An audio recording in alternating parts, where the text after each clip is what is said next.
फिर से एक बार आज के उपवास और प्रार्थना में आप सभी का स्वागत है।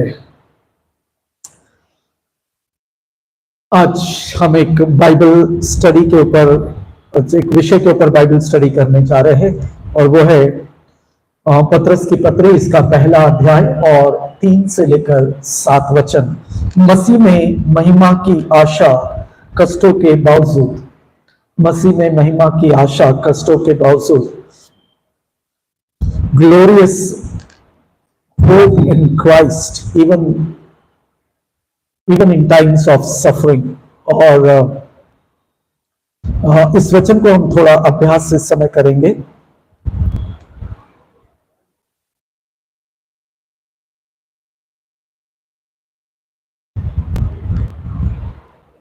मसीह में महिमामय आशा कष्टों के बावजूद, पहला पतरस इसका पहला अध्याय और 3 से लेकर 7 वचन। प्रणीत आप थोड़ा लाउडली लेकिन धीरे से पढ़िएगा ताकि आप लोग वचन के ऊपर ध्यान दे सके। हमारे प्रभु यीशु मसीह के परमेश्वर और पिता का धन्यवाद हो। ओके, पहली बात यहाँ पर है हमारे प्रभु यीशु मसीह और पिता का धन्यवाद हो। ठीक है, जिसने यीशु मसीह के मरे हुओं में से जी उठ के द्वारा अपनी बड़ी दया से हमें जीवित आशा के लिए नया जन्म दिया। ओके, यहाँ पर दूसरी बात, पहली बात वो कहता है कि परमेश्वर का धन्यवाद हो यीशु मसीह में, और दूसरी बात वो कहता है कि यीशु मसीह के मृत्यु और पुनरुत्थान के द्वारा उसने हमको नई आशा दी है ना, और ये नई आशा नए जन्म के द्वारा दी गई है। तो दूसरा महत्वपूर्ण शब्द यहाँ पर है नया जन्म। और आगे अर्थात एक अविनाशी और निर्मल और अजर निराश के लिए जो तुम्हारे लिए स्वर्ग में रखी है। तीसरी बात यहाँ पर पतरस लिखता है कि वो कहता है तुम्हारे लिए एक ऐसी निराश रखी गई है जो अविनाशी और अजर है, जो खत्म नहीं होने वाली। ओके, आगे, जिनकी रक्षा परमेश्वर की सामर्थ्य से विश्वास के द्वारा उस उद्धार के लिए जो आने वाले समय में प्रकट होने वाली है। ओके, इस नई आशा, इस नए निराश की और नए जीवन की रक्षा कैसे की जाती है? वो कहता है परमेश्वर की सामर्थ्य और तुम्हारे विश्वास के द्वारा जो तुम्हें नए जीवन में प्राप्त होता है। ठीक है, ओके, तो यहां पर नया जन्म, परमेश्वर को धन्यवाद देना, नया जन्म, निराश और निराश की रक्षा जो है वो परमेश्वर स्वयं अपने ताकत के द्वारा और हम अपने विश्वास के द्वारा इस निराश की रक्षा करते हैं। आगे देखेंगे। इस कारण तुम मगन होते हो, यद्यपि अवश्य है कि अभी कुछ दिन के लिए नाना प्रकार की परीक्षाओं के कारण दुख में हो, और यह इसलिए है कि तुम्हारा बढ़ता हुआ विश्वास जो आग से ताए हुए नाशवान सोने से भी कहीं अधिक मूल्यवान है, यीशु मसीह के प्रकट होने पर प्रशंसा और महिमा और आदर का कारण है। ओके, तो यहाँ पर अब मैं इसको आपको परिचय में ये बताना चाहूंगा कि पतरस लिख रहा है कि परमेश्वर का धन्यवाद हो जो नया जीवन तुमको उसने दिया है। ये नया जन्म हमें प्रभु यीशु मसीह के मृत्यु और पुनरुत्थान के द्वारा प्राप्त हुआ, और उसी के साथ साथ एक निराश दी गई है जो हमको मिलने वाली है, एक ऐसी आशा जो प्रभु यीशु मसीह के प्रकट होने पर हमें प्राप्त होने वाली है। और ये जो निराश है इसकी रक्षा परमेश्वर स्वयं अपनी ताकत से, सामर्थ से और हमारे विश्वास के द्वारा करता है। लेकिन इस विश्वास को परखा जाता है परीक्षाओं के द्वारा, और हम जब इन परीक्षाओं के द्वारा स्थिर होकर बाहर निकलते हैं तब हम उस निराश को प्राप्त करेंगे। अब ये पूरी घटना को, ये पूरे वचन को हम 4 भागों में आज समझने की कोशिश करेंगे। मेरे प्रियो, ये जीवन में हमारे कष्ट जो होते हैं, समस्याएं हमारे जीवन में विश्वास को हिलाती है। कष्ट और समस्याएं हमारे विश्वास को हिलाती है। पतरस क्या कह रहा है? वो कहता है कि तुम्हारे लिए जो नया जीवन दिया गया है और तुम्हें जो निराश दी गई है, इसको तुम सुरक्षित कैसे कर सकते हो? विश्वास के द्वारा। और विश्वास मजबूत कैसा होता है? कष्ट और परीक्षाओं के द्वारा।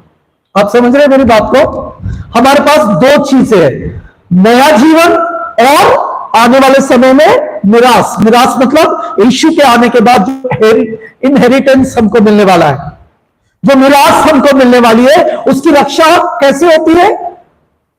उसकी रक्षा परमेश्वर अपनी सामर्थ के द्वारा और हमारे विश्वास के द्वारा होती है। तो हमारे विश्वास को मजबूत करने के लिए हमारे जीवन में क्या आते हैं? परीक्षाएं और कष्ट आते हैं। और इन परीक्षा और कष्टों के द्वारा जब हम निकलते हैं तो हम हमारी जो निराश है उसको सुरक्षित रख पाते हैं। अब मैं इसको फिर से आपको इस तरह से समझाता हूं।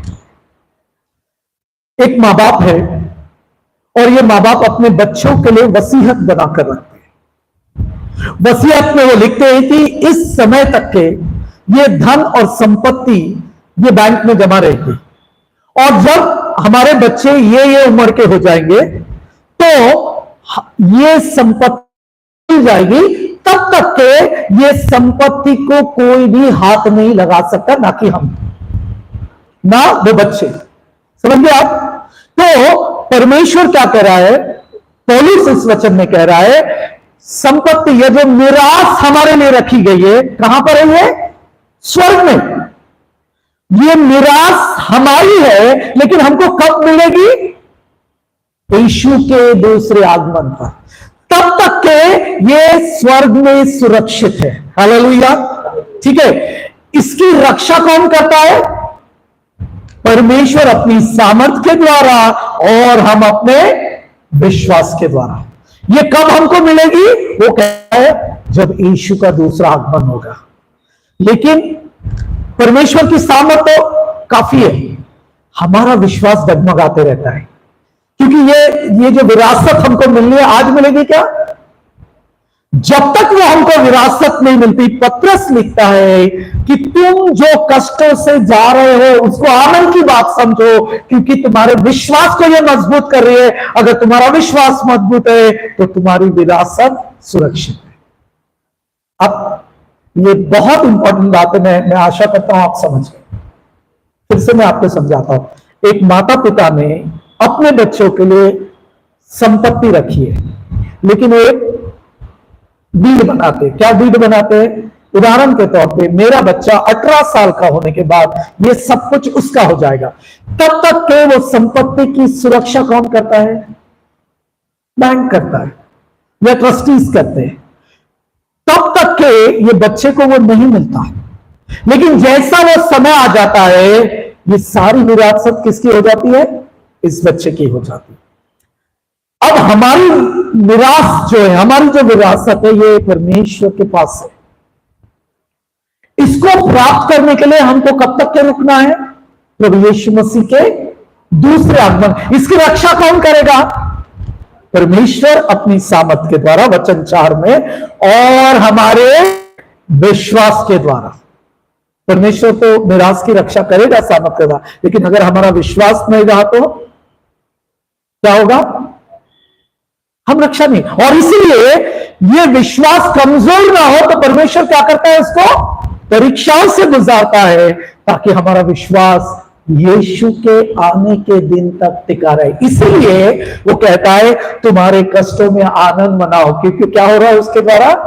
हम अपने विश्वास को मजबूत करें। पत्रस पहले पत्र में हमें स्मरण दिलाना चाहता है कि कठिन समय में भी मसीह हमें, हमारे पास एक जीती जागती और अनंत आशा है।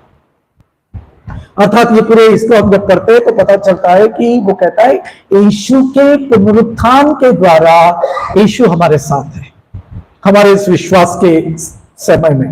ओके, ये आशा हमारी कब पूरी होने वाली है? डेफिनेटली प्रभु यीशु मसीह के दूसरे आगमन के।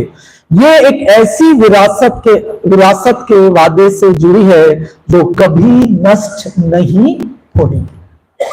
जो विरासत, जो मिरास हमारे लिए रखी गई है, पत्रस कहता है वो कभी भी नष्ट नहीं होगी। इस संसार की चीजें नष्ट हो जाएगी, लेकिन हमारी जो विरासत है, हमारी जो मिरास है, वो नष्ट नहीं होगी। तो पहला पत्रस पहला अध्याय 3 से 7 वचन में 4 बातों को मैं आपके सामने आज यहां पर रखना चाहता हूं। 4 बातें क्या है? पहला है नया जीवन। नया जीवन क्या है, इसको हम समझने की कोशिश करेंगे। दूसरा है जीवित आशा, मरी हुई आशा नहीं लेकिन जीवित आशा। ये तीसरी बात है परखा हुआ विश्वास, और चौथी बात है अनंत निराश। ये चारों शब्द आपको पहला पत्रस तीसरे अध्याय से पहला अध्याय 3 से 7 वचन के अंदर मिल जाएंगे। तो आज हम इसका अभ्यास करने वाले हैं, इसको समझने की कोशिश करेंगे कि परमेश्वर ने जो स्वर्ग में या प्रभु के दूसरे आगमन को जो निराश रखी है उसको हम कैसे प्राप्त करेंगे। उसको प्राप्त करने का पहला तरीका है नया जन्म। ये नया जन्म क्या है? मैंने ऑलरेडी आपको ये चीज बताई है कि अगर कोई माँ बाप अपने धन को रखते हैं, उस धन को प्राप्त करने के लिए वो एक डीड बनाते हैं, है ना। उसमें से एक पहली चीज ये होती है कि वो मेरा बेटा होना चाहिए, मेरी संतान होनी चाहिए, है ना। तो हमको जो मिरास प्राप्त होगी वो किसको मिलने वाली है? जो परमेश्वर के संतान है। प्रश्न ये है कि हम परमेश्वर की संतान कैसे बनेंगे? ठीक है, एक बात को याद रखना है हमको कि पत्रस कहता है, पहला अध्याय और तीसरा वचन हम पढ़ेंगे ताकि आपको ये नया जन्म क्या है, एक जीवित आशा में नया जन्म क्या है, इसको हम समझेंगे। हमारे प्रभु यीशु मसीह के परमेश्वर और पिता का धन्यवाद हो, जिसने यीशु मसीह के मरे हुए में से जी उठने के द्वारा अपनी बड़ी दया से हमें जीवित आशा के लिए नया जन्म दिया। जीवित आशा के लिए नया जन्म दिया। जीवित आशा क्या है? निराश जो मिलने वाली है। आप मेरे साथ कंफ्यूज मत होइए, क्या बोल रहा है पत्रस? जीवित आशा। जीवित आशा मतलब निराश। उसके लिए प्रभु ने हमको क्या दिया? ये अगर निराश मुझे प्राप्त होनी है तो उसके लिए पहली चीज मेरे जीवन में क्या होना चाहिए? नया जन्म। समझ रहे आप? एक परिवार में सदस्य बनने के लिए उस परिवार में जन्म लेना है, ठीक है, या अडॉप्ट किया जाना है। उसी प्रकार से हमें परमेश्वर की मिरास प्राप्त करने के लिए प्रभु कहता है, पौलुस लिखता है कि तुम्हारा नया जन्म होना आवश्यक है। ग्रीक भाषा में इस नए जन्म को एनागियोस ये शब्द का इस्तेमाल किया गया है। इसका मतलब है कि नए से जन्मा, नए से जन्मना। नए से जन्मने का मतलब क्या है और जीवित आशा इसका मतलब क्या है? ये दोनों मतलब को मैं पहले आपको सिखाऊंगा। हमारा नया जन्म किस लिए हुआ है? जीवित आशा के लिए। जीवित आशा क्या है? जो निराश हमको मिलने वाली है। तो फर्स्ट स्टेप, पहला कदम परमेश्वर के निराश को प्राप्त करने के लिए वो है नया जन्म। ये नया जन्म एक आत्मिक परिवर्तन है। नया जन्म क्या है? मुझे फिर से अपने मां के पेट में जाना है क्या? नहीं, आत्मिक परिवर्तन मेरे अंदर आना जरूरी है, उसको नया जन्म बोलते हैं। बॉर्न अगेन इंग्लिश में बोलते हैं, नया जन्म। अभी और जो केवल यीशु के पुनरुत्थान के कारण संभव हो सकता है। हमें नया जन्म क्यों मिलता है? क्योंकि यीशु मसीह ने मृत्यु के ऊपर और पाप के ऊपर विजय पाई है और वो जी उठा, इसलिए वो हमको नया जन्म दे सकता है। ठीक है, नया जन्म हमको कैसे मिलता है? केवल और केवल यीशु के मृत्यु और पुनरुत्थान के द्वारा। जब हम विश्वास करते हैं कि यीशु मेरे पापों के लिए मारा गया और जी उठा और मैं यीशु को अपने जीवन में स्वीकार करता हूं, तो मुझे नए जन्म का अनुभव होता है। और ये नया जन्म क्या है? आत्मिक परिवर्तन, मेरे अंदर से बदलाव आता है। और क्या इसको अगर आप देखना चाहते हैं तो इसकी भविष्यवाणी हिजकियेल की पुस्तक इसका 36वां अध्याय और 26 वचन में लिखा है, मैं तुम्हें एक नया हृदय दूंगा और तुम्हारे भीतर एक नई आत्मा डालूंगा। नए जन्म का मतलब क्या है? परमेश्वर कहता है अंत के दिनों में मैं तुम्हें नया हृदय दूंगा और तुम्हारे अंदर नई आत्मा दूंगा। और इसी को कहते हैं नए जन्म को प्राप्त करना। निराश को प्राप्त करने के लिए हमें नया जन्म मिलता है। और ये नया जन्म कैसे प्राप्त होता है? यीशु मसीह में विश्वास करने के द्वारा। आप लोग मेरे साथ है, समझ रहे हैं बात को? ओके, तो यहां पर भविष्यवाणी हिजकियेल कहता है, मैं तुम्हें एक नया हृदय दूंगा और तुम्हारे भीतर नई आत्मा डालूंगा। ठीक है,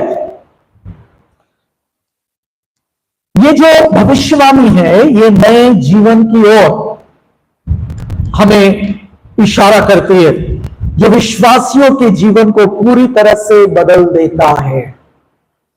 अभी मेरे तरफ देखिए, परमेश्वर कहता है मैं तुम्हें क्या कह दूंगा? नया मन और नया हृदय। मतलब मेरे सोचने का तरीका अब बदल जाएगा, मेरे हृदय का क्या हो जाएगा? परिवर्तन हो जाएगा। इसको नया जन्म कहते हैं। हालेलुया। और यीशु मसीह को एक जना आके पूछता है, निकोदेमस, कि परमेश्वर का राज्य प्राप्त करने के लिए मुझे क्या करना है? यीशु मसीह उत्तर देते, तुझे नए से जन्मना है। और निकोदेमस कहता है, मैं अपनी मां के पेट में वापस जाऊं क्या? तो यीशु मसीह कहते नहीं, तुझे नए से जन्मने का मतलब है आत्मा से और पानी के द्वारा तेरा नया जन्म होना है। और ये वचन हमको बताता है, जब हम यीशु मसीह के ऊपर विश्वास करते हैं तो पवित्र आत्मा के द्वारा हम शुद्ध किए जाते हैं, प्रभु के लहू के द्वारा हम शुद्ध कर दिए जाते हैं। और परमेश्वर में हमारा मन कैसा हो जाता है? नया हो जाता है। पहले कुरिन्थियों इसका 5वां अध्याय 17 वचन कहता है, जो कोई प्रभु यीशु मसीह में है वो नई सृष्टि है। सो मैं ये बात बताना चाहता हूं आपको, नए जन्म को प्राप्त करने के लिए, उस नई जीवित मिरास को प्राप्त करने के लिए सबसे पहले हमको क्या करना है? नए जन्म को लेना है। नया जन्म कैसा होता है? यीशु मसीह के मृत्यु और पुनरुत्थान के ऊपर विश्वास करने के द्वारा। सेंट एंड्रूज में मेंबरशिप लेने के द्वारा नहीं। आप बोलेंगे मैंने 100 रुपए भर दिया, सेंट एंड्रूज का मेंबर बन गया तो मैं स्वर्ग के राज्य में प्रवेश करूंगा। नहीं, जब तक मेरे मन का नवीनीकरण नहीं होता मुझे वो मिरास प्राप्त नहीं होगी। So what is important is born again experience. मेरा मन से पश्चाताप करना और नए से मेरा हृदय होना है ना। मैं तुम्हें नया हृदय दूंगा और तुम्हारे भीतर नई आत्मा दे लूंगा। प्रश्न यह है, वो स्वर्गीय मिरास को प्राप्त करने के लिए क्या हमारा मन अभी पुराना ही है या प्रभु ने उसको बदल दिया है? अगर बदला नहीं है तो मुश्किल है, क्योंकि उसके दूसरे आगमन पे हमें कुछ नहीं मिलने वाला, केवल उन्हीं को मिलेगा। क्योंकि ये वचन अभी मैंने आपके लिए पढ़ा, यीशु सिखाते हैं कि यह नया जन्म ईश्वर के राज्य में प्रवेश करने के लिए आवश्यक है। परमेश्वर के राज्य में प्रवेश करने के लिए नए जन्म का होना आवश्यक है। हमारा नया जन्म संसारिक घटनाओं पर निर्भर नहीं होता, संसारिक घटनाओं पर निर्भर नहीं होता। अर्थात मैंने जैसे आपको कहा, चर्च मेंबरशिप ये करना वो करने से नया जन्म नहीं मिलता। नया जन्म यीशु मसीह के मृत्यु और पुनरुत्थान पर विश्वास करने के द्वारा प्राप्त होता है। कई लोगों का प्रॉब्लम ये है, वे चर्च के मेंबर तो है लेकिन नया जन्म नहीं हुआ है, क्योंकि यहां परिवर्तन नहीं है, उनको मिरास मिलने वाली है नहीं। सेकेंड थिंग, यही नया जन्म हमको क्या देता है? जीवित आशा देता है। ओके, आगे हम जाएंगे। सेकेंड वर्स, अविनाशी विरासत। अविनाशी विरासत या अविनाशी मिरास ये किसको मिलेगी? नए जन्म प्राप्त करे व्यक्ति को। ये क्या है अविनाशी विरासत का मतलब क्या है? पत्रस एक ऐसी विरासत का वर्णन करता है जो अविनाशी, पवित्र और अपरिवर्तनीय है और स्वर्ग में हमारे लिए सुरक्षित रखी गई है। मतलब 3 बातें यहां पर है। वो अविनाशी है, अविनाशी मतलब वो उसको कोई नाश नहीं करता है। वो अपरिवर्तनीय है, मतलब वो बदल कोई नहीं सकता, और वो कैसी है? पवित्र है। ठीक है। और स्वर्ग में हमारे लिए कहां रखी गई है? स्वर्ग में हमारे लिए सुरक्षित रखी गई है। ग्रीक भाषा में मिरास को कहा गया है कैरानोमिया। कैरानोमिया मतलब विरासत। जो तीन चीजें इस विरासत में होनी चाहिए, वो अविनाशी होनी चाहिए, पवित्र होनी चाहिए और अपरिवर्तित, यानी उसमें कोई परिवर्तन नहीं होना चाहिए। ये विरासत मसीह में हमारी धरोहर है। केवल ये विरासत हमें किसमें प्राप्त होती है? प्रभु यीशु मसीह में, जो उसके पुनरुत्थान के द्वारा सुरक्षित की गई है। अब ये जो बड़े बड़े शब्द मैं बोल रहा हूं, आपको मैं आसान भाषा में समझाता हूं। विरासत का मतलब यहां पर अगर ग्रीक भाषा का हम शब्द का वर्णन करें तो हमारी जो विरासत, हमको खानदानी विरासत, हमारे को फॉर एग्जांपल मेरे पिता की तरफ से अगर मुझे घर मिल गया विरासत में, तो वो कैसा है? विनाशी है। कब खत्म हो सकता है? टूट जाएगा। प्रॉपर्टी है, खत्म हो जाएगी, जो कुछ है खत्म होगा। लेकिन परमेश्वर के द्वारा जो विरासत हम प्राप्त करेंगे वो अविनाशी है, वो खत्म नहीं होने की, वो परिवर्तित नहीं होने की, अपरिवर्तित है वो, है ना। इसीलिए और कहां पर रखी गई है? सुरक्षित स्वर्ग में रखी गई। और पत्रस उस मिरास की बात हमारे लिए करता है, और उसकी रक्षा कौन कर रहा है? प्रभु यीशु मसीह के पुनरुत्थान के द्वारा वो सुरक्षित है। क्योंकि कौन है वहां पर? यीशु मसीह के पुनरुत्थान के बाद प्रभु स्वर्ग में है ना। तो पुनरुत्थान के द्वारा वो हमारे लिए सुरक्षित कर दी गई है। और इवन परमेश्वर का सामर्थ्य उसकी रक्षा करता है। तीसरे वचन में हमने देखा परमेश्वर का सामर्थ्य और हमारा विश्वास उसकी रक्षा करता है। और अगर हमारा विश्वास कमजोर हो जाए, आज हमारा विषय ही है, तो ये इसकी रक्षा कौन करेगा? हमारी विरासत की हमारा विश्वास कम हो गया तो परमेश्वर तो रक्षा करेगा, लेकिन हमारे अविश्वास के कारण हमको मिलने वाली नहीं है। तो पत्रस इसी बात को भजन 16 5 और 6 कहता है, हे यहोवा तू ही मेरा भाग और मेरा कटोरा है, तू मेरे भाग सुरक्षित रखता है। हाँ, मेरे लिए सीमाएं रेखा सुंदर स्थानों पर खींची गई है, मुझे एक सुंदर विरासत मिली है। दाऊद यहां पर लिख रहा है, वचन मार्क कर लीजिए, कि मेरी विरासत मुझे जो मिली है उसकी रक्षा कौन करता है? मेरा परमेश्वर कहता है। भजन लिखने वाला यह ईश्वर को हमारी विरासत के रूप में पहचानता है, जो एक अनंत उपहार है जिसे कोई भी छीन नहीं सकता। इफिसियों 1:13 से 14 में पौलुस लिखता है विश्वासियों को, वो यहां पर हमें विश्वास दिलाता है कि ये वचन बहुत सुंदर वचन है, जो कहता है कि पवित्र आत्मा द्वारा हम चिन्हित किए गए हैं, जो हमें अनंत विरास की गारंटी देते हैं। पढ़िएगा इस वचन को, इफिसियों की पत्री 1 अध्याय 13 और 14 वचन। और उसी में तुम पर भी, जब तुमने सत्य का वचन सुना, जो तुम्हारे उद्धार का सुसमाचार है, और जिस पर तुमने विश्वास किया, प्रतिज्ञा किए हुए पवित्र आत्मा की छाप लगी, वह उसके मोल लिए हुए एक छुटकारे के लिए हमारी मिरास का बयान है। ओके, अभी अब मेरे तरफ देख लीजिए, यहां पर थोड़ा सा ध्यान से समझे, नहीं तो ये सब कंफ्यूज हो गया। हमारा नया जन्म होने के बाद जब हम यीशु मसीह के ऊपर विश्वास करते हैं, उसके मृत्यु और पुनरुत्थान पे हमारा क्या होता है? नया जन्म होता है, हमारे मन का परिवर्तन होता है। ये नए जन्म को सुरक्षित कौन रखता है?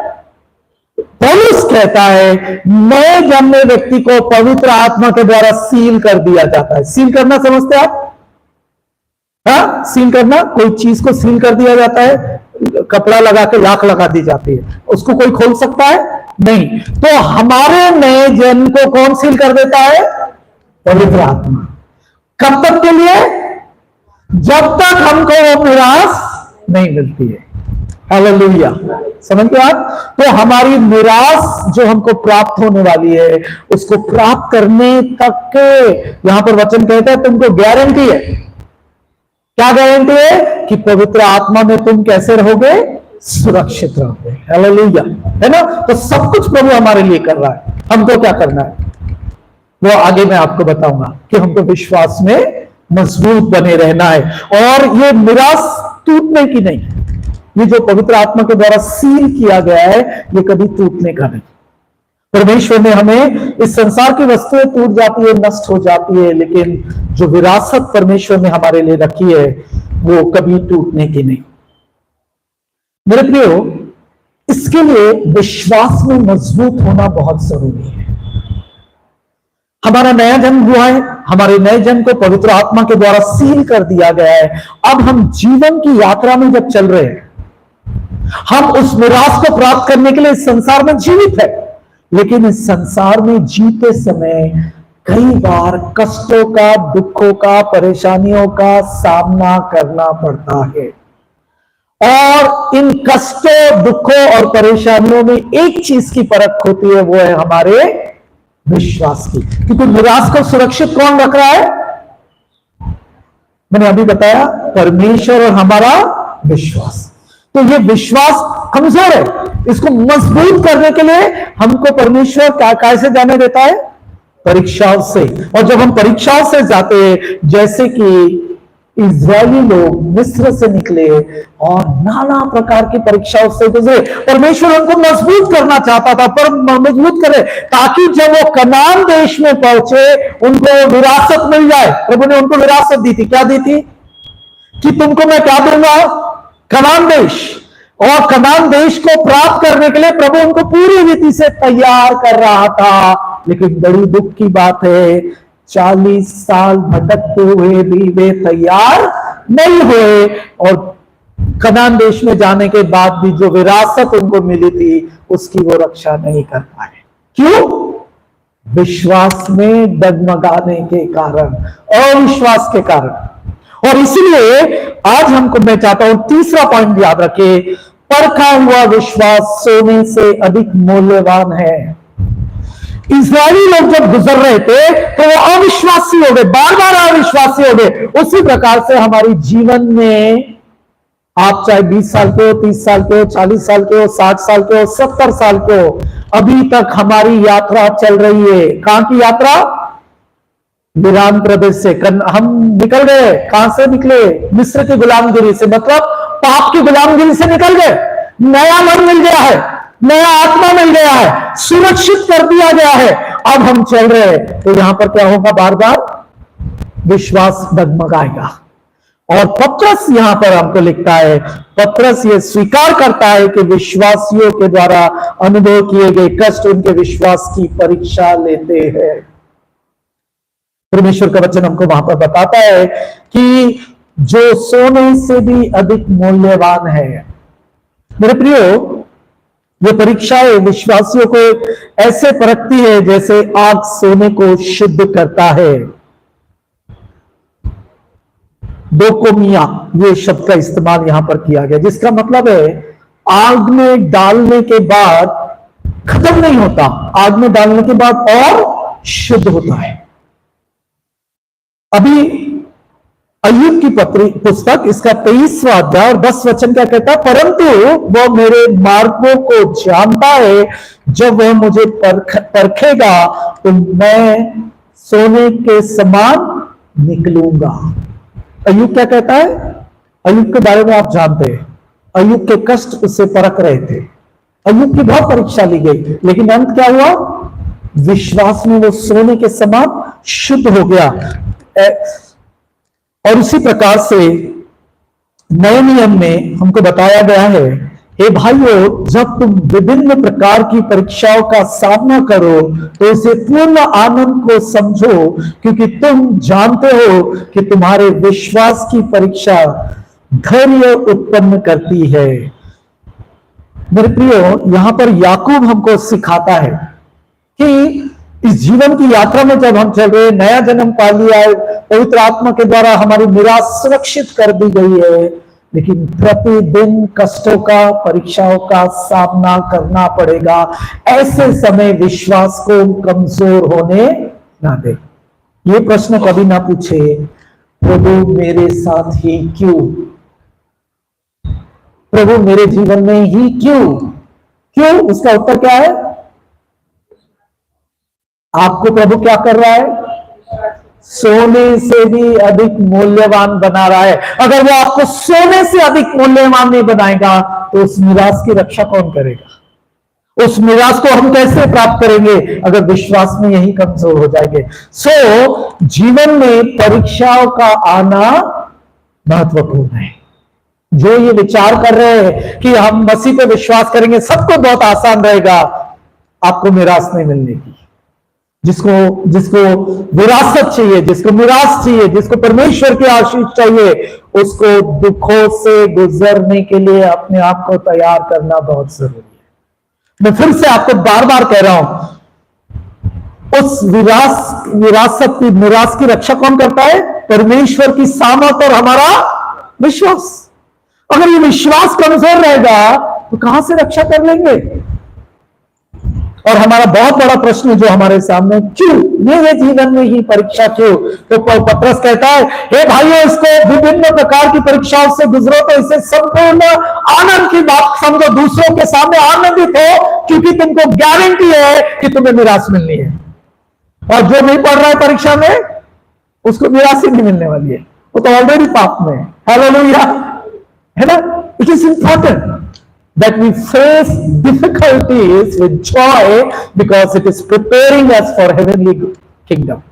हमारे स्वर्गीय राज्य के लिए वो हमें तैयार कर रहा है। आखिरी बात, ये स्वर्गीय राज्य क्या कब प्रकट, ये स्वर्गीय मिरास कब प्रकट होंगी?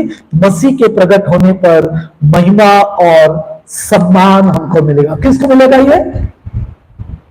जिन्होंने विश्वास की परीक्षा में खरे उतरे, जिन्होंने कठिनाइयों का सामना बड़े दृढ़ता से किया, जिन्होंने सोने के परखे जाने के समान अपने जीवन में वो परखे गए, उन्होंने दुखों को उठाया, बीमारियों को सहन किया, कष्टों को सहन किया, लेकिन विश्वास में कमजोर नहीं हुए, तो प्रभु कहता है तुम्हारा विश्वास सोने से भी अधिक मूल्यवान है। और मसीह के प्रकट होने पर तुम महिमा और सम्मान को पाओगे। हालेलुया। क्या पाएंगे आप? इसको ऐसे समझ लीजिए,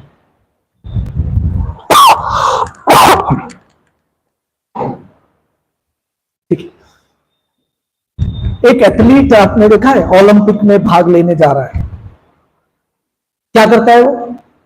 कल ओलंपिक के खेल कूद चालू होने वाले और आज तैयारी करके जाता है। वो सालों साल मेहनत करता है, कष्ट लेता है। बाकी के लोग पार्टी में एंजॉय कर रहे हैं और ये क्या कर रहा है? कसरत कर रहा है। बाकी के लोग दूसरा काम मजा कर रहे हैं परिवार में, लेकिन ये ग्राउंड पे दौड़ रहा है। ये ऐसा उसको लगता है कि सब मजे कर रहे हैं और मैं क्या कर रहा हूं? दुख भोग रहा हूं। क्या मतलब है? लेकिन ओलंपिक में पहुंचने के बाद भारत के लिए जब वो गोल्ड मेडल लेता है, तब पूरा देश उसको क्या करता है? सम्मान देता है और उसका आदर होता है। उसी प्रकार से हमारे जीवन में, दुनिया में हम दुनिया की तरफ देखते हैं, वो इतने अच्छे हैं और मैं क्यों परीक्षा में हूं, मैं क्यों कष्टों में, वो इतना अच्छा है। लेकिन जब महिमा का दिन आएगा तो किसकी महिमा होगी? जो परीक्षाओं से गुजर के अपने आप को तैयार की है। और इसलिए वो कहता है मसीह के प्रकट होने पर महिमा और सम्मान हमें मिलेगा। डॉक्सा, डॉक्सा मतलब गौरव, ग्रीक भाषा में ये शब्द का इस्तेमाल किया गया है। और वर्तमान के जो कष्ट है मेरे प्रिय, आपके मेरे जीवन में है, हर एक के अपने अपने कष्ट है। मेरे अपने अलग कष्ट है, आपके अलग कष्ट है, हर एक का परिवार में अपने अपने कष्ट है। लेकिन वर्तमान के कष्ट स्थायी नहीं है, अस्थायी है। आज है और कल नहीं होगा, परंतु आने वाली महिमा अनंत काल की है, वो कभी भी नष्ट नहीं होने की।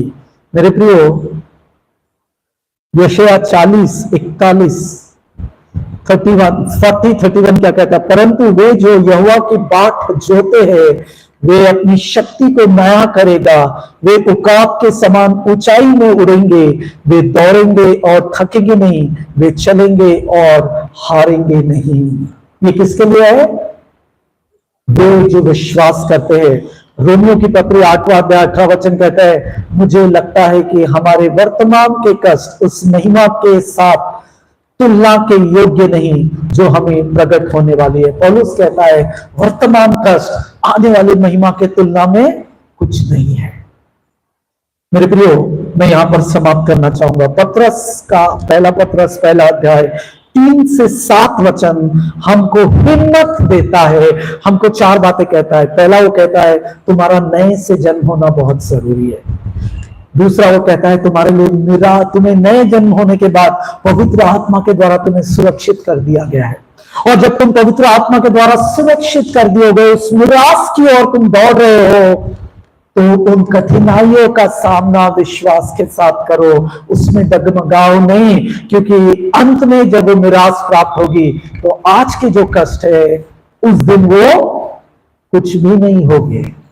ओलंपिक का मेडल प्राप्त करने के बाद वो याद करता है कि मैंने इतने कष्ट किए, उसको महिमा दिखाई देगी। उसी प्रकार से यीशु के दूसरे आगमन पर हम उस आनंद को प्राप्त करेंगे, और प्रभु कहता है वो हमारे आंसुओं को पोंछ डालेगा, और फिर ना रोना होगा ना आंसू होंगे, आनंद और खुशियां होगी। किसके लिए? जो विश्वास में मजबूत बने।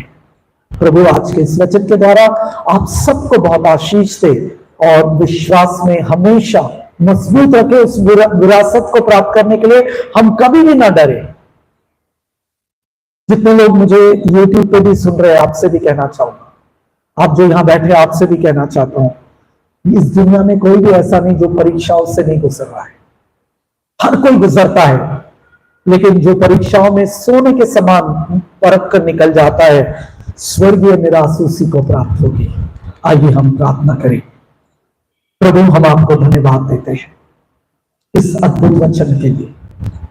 प्रभु, हम प्रार्थना करते हैं कि हम दुख कठिनाइयों में और संकट के समय निराश न हो, लेकिन उस आशा की ओर याद रखें जो तेरे दूसरे आगमन पे हमें प्राप्त होने वाली है, जो नष्ट नहीं होने की, जो अनंतकालिक है प्रभु जी।